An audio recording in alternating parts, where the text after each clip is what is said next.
আসসালামু আলাইকুম, কি খবর সবার? Welcome to short math series.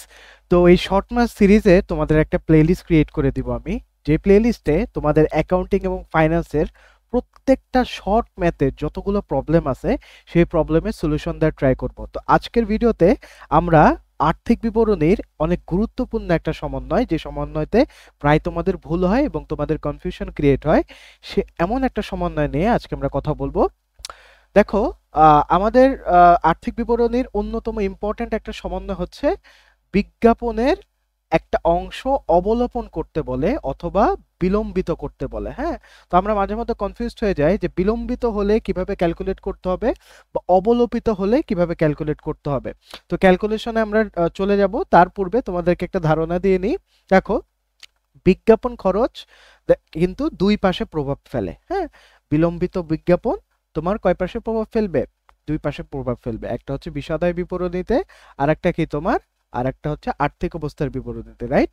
তো বিশদায় বিবরণীতে তোমার হচ্ছে পরিচালন ব্যয় সেকশনে ইম্প্যাক্ট ফেলবে, আর আর্থিক অবস্থার বিবরণীতে উন্নয়ন সম্পদ সেকশনে তোমার ইম্প্যাক্ট ফেলবে। ঠিক আছে?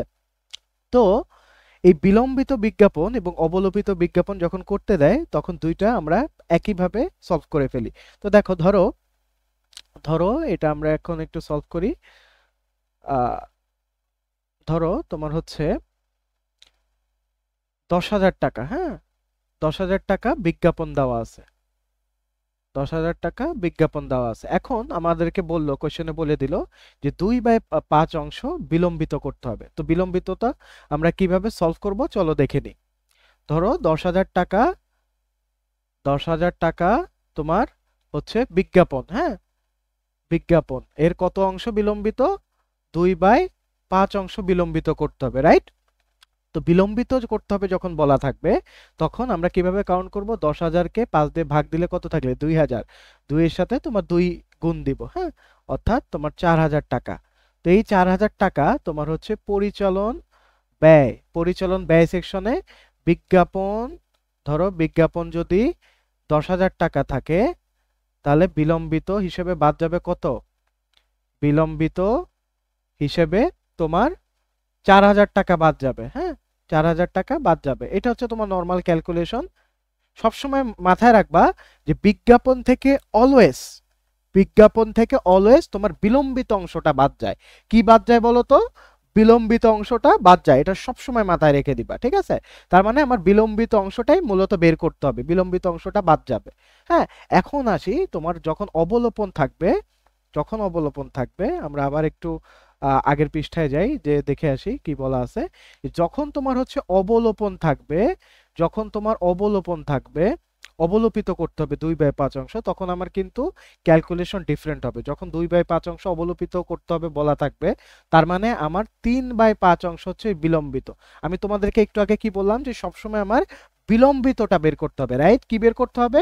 বিলম্বিতটা বের করতে হবে। তার মানে তখন আমরা 10,000-কে 5 দিয়ে ভাগ দিলে কত থাকে? 2,000।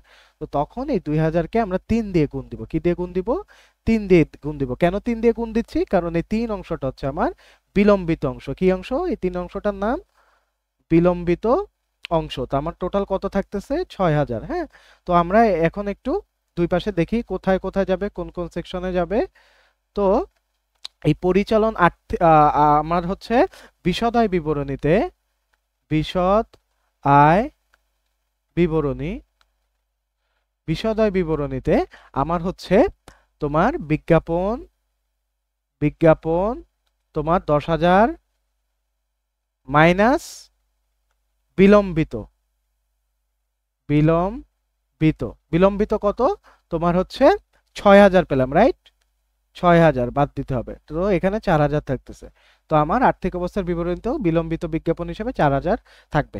তো আশা করি তোমাদের যে প্রবলেমটা ছিল বিলম্বিত অবলোপিত বিজ্ঞাপনের, তোমরা যে কনফিউশনে পড়ে যেতা, এই কনফিউশনটা এখন আর থাকবে না।